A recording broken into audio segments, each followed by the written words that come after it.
നിയന്ത്രണങ്ങളോടെ നടന്ന ഫോർട്ട് കൊച്ചിയിലെ പുതുവത്സരാഘോഷങ്ങൾ അവസാനിക്കുമ്പോഴും വിവാദങ്ങൾ ഒഴിയുന്നില്ല. നിയന്ത്രണങ്ങൾ കടുപ്പിച്ചാൽ ചരിത്രപ്രസിദ്ധമായ പുതുവത്സരാഘോഷങ്ങൾ ഇല്ലാതാകുമെന്നാണ് ആശങ്ക. കൊച്ചിയിലെ തിരക്ക് ഒഴിവാക്കാൻ ശാസ്ത്രീയമായ സമീപനമാണ് വേണ്ടതെന്നും നാട്ടുകാർ പറയും.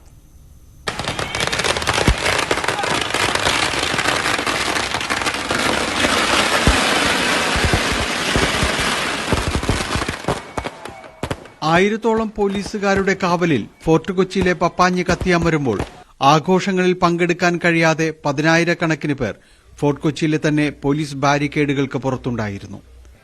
കേരളത്തിന്റെ പല ഭാഗങ്ങളിൽ നിന്നെത്തിയവർ പലരും നിരാശയോടെ അന്ന് മടങ്ങി. പോയ വർഷത്തെ അനുഭവം മുൻനിർത്തി സുരക്ഷയ്ക്ക് പ്രാധാന്യം കൊടുത്താണ് പുതുവത്സരാഘോഷങ്ങൾ സംഘടിപ്പിച്ചത്. എന്നിട്ടും പപ്പാഞ്ഞിക്ക് തീ കൊളുത്തിയപ്പോൾ സംഭവം പാളി.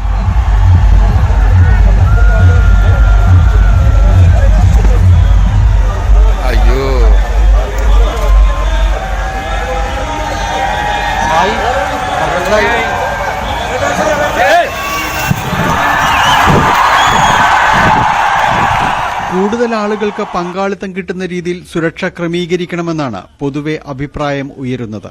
കഴിഞ്ഞ വർഷം ചെറിയൊരു ബുദ്ധിമുട്ട് നമുക്കുണ്ടായി. അത് നമുക്ക് ഈ വർഷം നമുക്ക് കുറെ നിയന്ത്രണങ്ങളുണ്ടായി. പക്ഷേ നിയന്ത്രണം ഉണ്ടായാലും അത് നിയന്ത്രണങ്ങൾ കടുപ്പിച്ചു പോയി എന്നാണ് എല്ലാവരും നാട്ടുകാർ പൊതുവെ ടൂറിസ്റ്റുകളൊക്കെ പറയുന്നത്.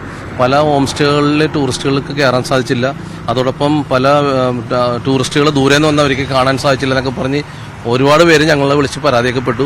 പക്ഷെ എന്തിനായാലും വേറെ അനിഷ്ട സംഭവങ്ങളൊന്നും ഇല്ലാണ്ട് പോയി. പക്ഷെ എന്നാലും നമുക്ക് ഈ സമരങ്ങളുമായി നേരിടുന്ന രീതിയിലാണ് ബാരിക്കേഡുകളൊക്കെ വെച്ച് നമ്മൾ പോലീസ് ബ്ലോക്ക് ചെയ്തു. പക്ഷെ ബ്ലോക്ക് ചെയ്തതിൽ ഞങ്ങൾ ആരും കുറ്റം പറയുന്നില്ല. പക്ഷെ എന്നാലും വരുന്ന ആളുകളെ ഈ ഇത്തരം പരിപാടികൾ കാണിച്ചു കൊടുക്കേണ്ട ഒരു ഉത്തരവാദിത്വം കൊച്ചിക്കാർക്കുണ്ട്, കമ്മിറ്റിക്കാർക്കുണ്ട്.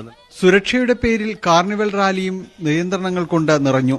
പുതുവത്സര രാത്രിയിലെ DJ പാർട്ടിയും പോലീസ് ഇടപെട്ട് റദ്ദാക്കി. വരും വർഷം കുറച്ചുകൂടി ഇളവുണ്ടാകുമെന്ന പ്രതീക്ഷയിലാണ് നാട്ടുകാർ. ന്യൂസ് 18 കൊച്ചി.